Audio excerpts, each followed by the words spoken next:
ग्वालियर जिले के डबरा में पिछले सप्ताह से लापता किशोरी की लाश आखिरकार सिंध नदी में ही मिली है। 3 दिन तक सर्चिंग के बाद लड़की का शव नहीं मिलने के बाद रविवार को अज्ञात लोगों के खिलाफ उसके अपहरण का मुकदमा दर्ज किया था, लेकिन सोमवार सुबह कुछ ग्रामीणों ने सिंध नदी में एक लड़की की लाश तैरती देखी।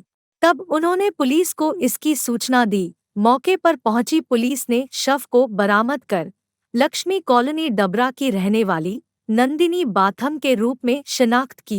यह लड़की 14 फरवरी की दोपहर को अपनी दादी से कुछ समय बाद आने का कहकर घर से चली गई थी। बाद में इसके जूते सिंध नदी के पुल पर रखे हुए मिले थे। वहीं उसके घर से एक सुसाइड नोट भी मिला था, जिसमें उसने अपने माता पिता से आत्महत्या के लिए माफी मांगी थी। नंदिनी 11वीं की छात्रा थी। पुलिस अब आत्महत्या के कारणों का पता लगाने की कोशिश में जुट गई है। दिनांक 14 फरवरी को एक किशोरी जो है डबरा सिटी में अपने घर पे सुसाइड नोट लिखकर और घर से गायब हो गई थी।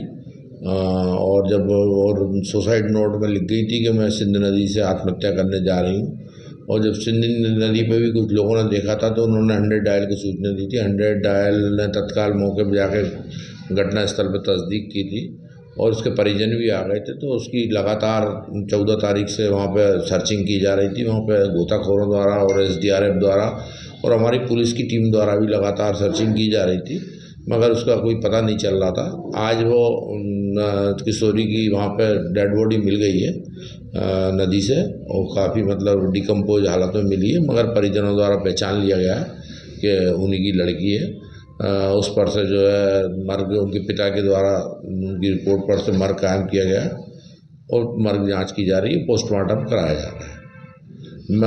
किशोरी जो है जाने से पहले एक सुसाइड नोट अपने घर पे लिख के गई थी, वो भी बरामद हो गया। और सुसाइड नोट में उसने अपने परिजनों से आत्महत्या करने के संबंध में माफ़ी मांगी थी और एक मोबाइल का भी उल्लेख करा है, तो वो उसके संबंध में जांच की जाकर वैधानिक कार्रवाई की जाएगी।